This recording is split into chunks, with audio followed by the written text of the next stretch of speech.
શું કરો છો પપ્પા? રિટર્ન ફાઇલિંગ કરું છું.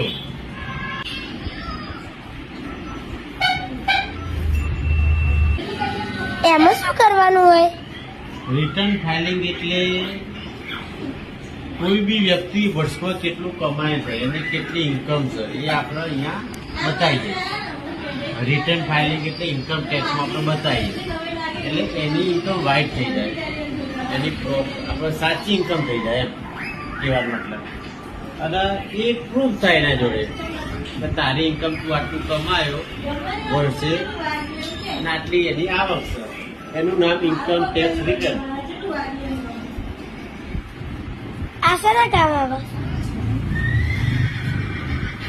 લોન લેવી હોય તો લોન માટે આ પ્રૂફ આપી શકાય.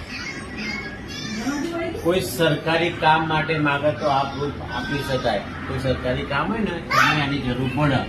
પછી તમારે કાર લેવી હોય કાર તો એના માટે બી લોનની જરૂર પડે. ગાડી લેવી હોય કાર હોય તો આ બધા માટે ઇન્કમ ટેક્સ રિટર્નની જરૂર પડે. પછી તમે કોઈ સરકારી ફોર્મ ભરો કોઈ સ્કીમ માટે તો એમાં આવકના પ્રૂફ તરીકે આ રિટર્ન મૂકી શકાય. આવકનો દાખલો હોય ને તમારે, આપણે કોઈ બી સરકારી આપણે અલગ અલગ આપણે ફોર્મ ભરીએ છીએ અત્યારે સરકારી સ્કીમો માટે, તો એમાં આવકના દાખલાના અવેજી રૂપમાં ઇન્કમ ટેક્સ રિટર્ન અંદર મૂકી શકાય.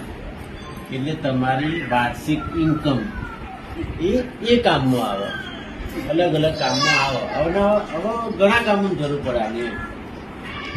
3 દિવસ બાકી છે. 31 તારીખ 27, 28, 29, 30, 31. 4 દિવસ બાકી છે. 4 દિવસ લાસ્ટ છે. લગભગ 2 મહિનાથી સરકારે જાહેરાત કરી છે. 4 દિવસ પછી એનું તારીખ પૂરી થાય છે. 4 દિવસ પછી જે રિટર્ન બાકી હોય એ ટાઈમે ઇન્કમ ટેક્સ રિટર્ન ભરાવી દે. આ કેવી રીતે બને?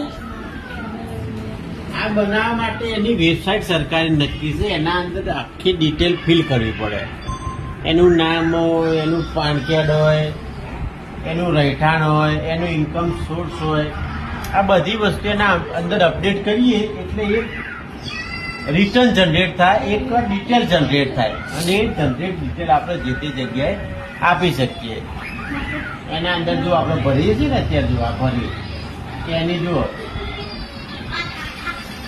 અત્યારે આપણે કન્ફર્મ આપીએ છીએ એનું નફો સેલિંગ કરે છે, પછી કેટલી ખરીદી કરે છે એના પાછળ એનો નફો બતાવીએ છીએ આપણે 4,92,000 રૂપિયા. આ નફો એની ઇન્કમ કહેવાય. એનો જુઓ આ અલગ અલગ એને આપણે બધું બતાવીએ બરાબર. અલગ અલગ આ જે ભરવાનું બાકી છે નીચે આપણે બધું ભરીશું. એની ટેક્સ આવશે. જો એને વધુ ઇન્કમ થઈ તો ટેક્સ બી આવે. અને 7 લાખ એના ઉપર ના થતી, અત્યારે તો 12 લાખનું કર્યું છે.